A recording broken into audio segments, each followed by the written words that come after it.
Good morning and welcome to another edition of the Daily Fix. I am your usual host and presenter, Advocate Loyani. Today I'm sporting a little mic. I'm back otherwise in my put studio to bring you the latest around the Senzo Meyiwa investigation and the trial. In the last episode of the Daily Fix, I promised that I'll be talking to Warrant Officer Makubu.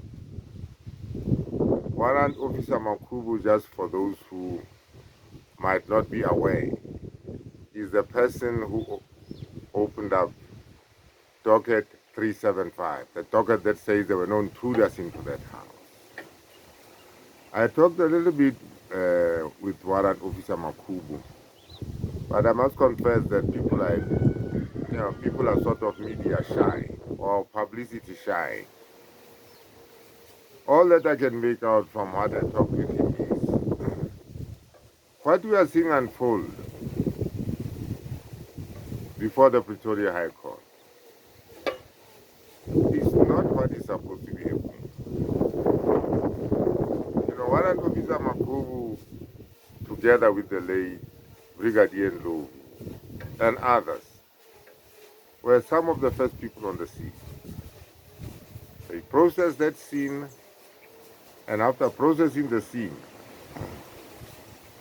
they came to a different conclusion. At the time when they were conducting their own investigations, there was already a theory being bandied about that there had been intruders in the house. In other words, it is as if the people who were in that house on that day, when the police got there, simply told them a story. There have been intruders here, someone has been shot, and the police went in all sorts of directions. The first direction being to the hospital and leaving the crime scene unattended. So that is a narrative that we see unfolding in court now. Now, if you talk to some of these investigators who are on the ground and who, have got years and years of investigation experience, I've told you about former Constable Kapadima, and of course others who might not want even their names to be mentioned here. They will tell you that an investigation takes place in this way. The first suspects in an investigation are the people closest or in and around the crime scene. In other words, as soon as Senzo had, been shot, Kelly's home became a crime scene. That place then becomes declared a crime scene. It is cordoned off. It is treated like a crime scene. Access is restricted, And the people, or the last people who were with Senzo Meyiwa on that fateful night are the first suspects. They are the first people, right, who have to be investigated in order to establish whether they've got any connection to the death of Senzo Meyiwa. Investigators are telling me none of this was done. None of them was ever treated as a suspect, contrary to standard, investigative procedure. None of those people were treated as a subject. A story was just made up to the effect that, there have been intruders here, and like I said earlier on, people started running all sorts of directions without, making any effort to try and establish whether any of the people in the house had been involved in any way. So that was the most basic flaw in the investigation, or one of the most initial and basic flaws of that investigation. That being the case, the scene was left unattended. The scene was left unattended, such that evidence was tampered with, and the place was simply not treated as a crime scene. Everybody could walk in and out, and the whole thing was a mess. But all that Warren Mamaku says is all that is being said by Kininda and whoever else is coming up as a prosecution witness is simply a pack of lies. 636 is a fictitious version, right, by so many accounts. I'm getting my my investigations now to be corroborated. I am corroborating evidence to the effect that 636 was a fabrication. It was totally at variance with, and ran in the face of the real facts on the ground. And the real facts on the ground was that Senzo was shot by one of the people in that house. And one of those people in that house who shot Senzo Meyiwa was Kelly Kumar. Right? This is why the prosecution is at pains not to leave evil. The prosecution itself, has even disclosed through Gininda that Kelly Kumar was the mastermind. But in terms of another, version, right? But the truth of the matter is this investigation has been deliberately sabotaged. You know, people have been threatened, people are dying. I was shocked. I was shocked. I didn't think that I bring up this to your attention very soon. I was shocked because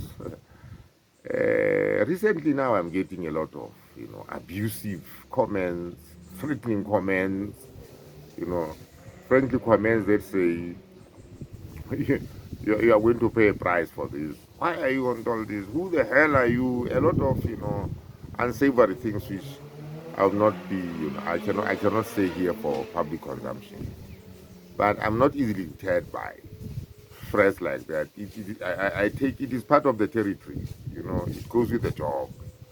You know, some lunatic some out there will say whatever they want to say, but I'm not going to get deterred by that. Simply because I'm pursuing the truth of what happened on that fateful day.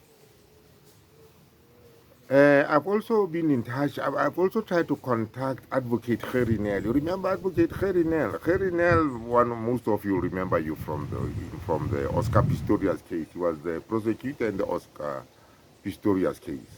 I sent him an email yesterday to say to Kherinel. I remember you said at the very initial stage of this whole business. When he was representing the Meyiwa family, uh, Kherinel is with AfriForum and he had been enlisted by the Meyiwa family to play the role of a watching brief. One of the things Kherinel said way back, I think some 2 years back, was that there was definitely a mastermind. You know, there was definitely a mastermind behind the killing of Senzo Meyiwa. Uh, we now know through Gininda that mastermind was Kelly Kumalo, you know. But amazingly, nobody, I've never seen Cardinal to come up to say maybe to Balui or to any of the, members of the prosecution team, well, where is the mastermind? Because this is the initial position that Kherinel took on behalf of AfriForum that there had been a mastermind. So this case is, it's quite a cocktail of stories.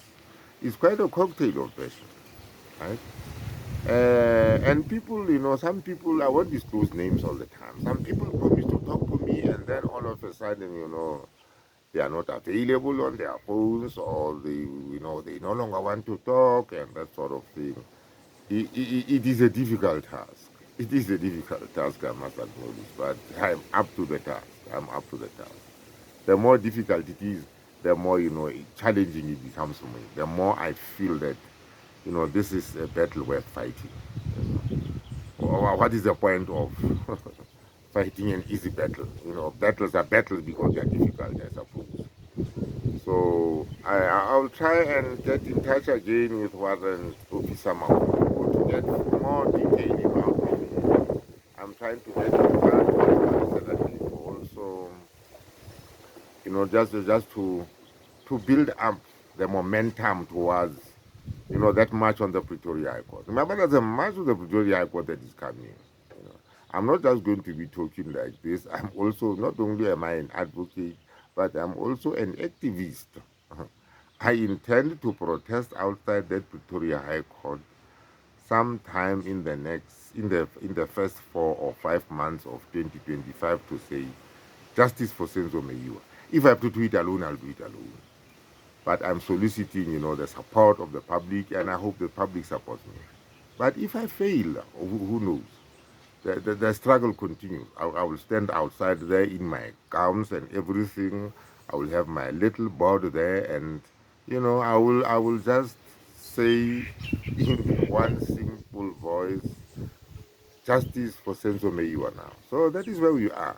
You know, I'll try and get this gentleman and others and some other people. I'm also calling on people that might have information, credible information, of course, about what they know about the Senzo Meyiwa trial or the investigation, especially people who are actually involved. You see, I don't just want people who are going to speculate and start giving their opinions of what they think ought to have happened or ought not to have happened. I want people who are in possession of real information. So having said that, let me thank you for watching this video. And once again, let me say to you, I'm satisfied by the views that I'm seeing and the subscriptions that I'm seeing.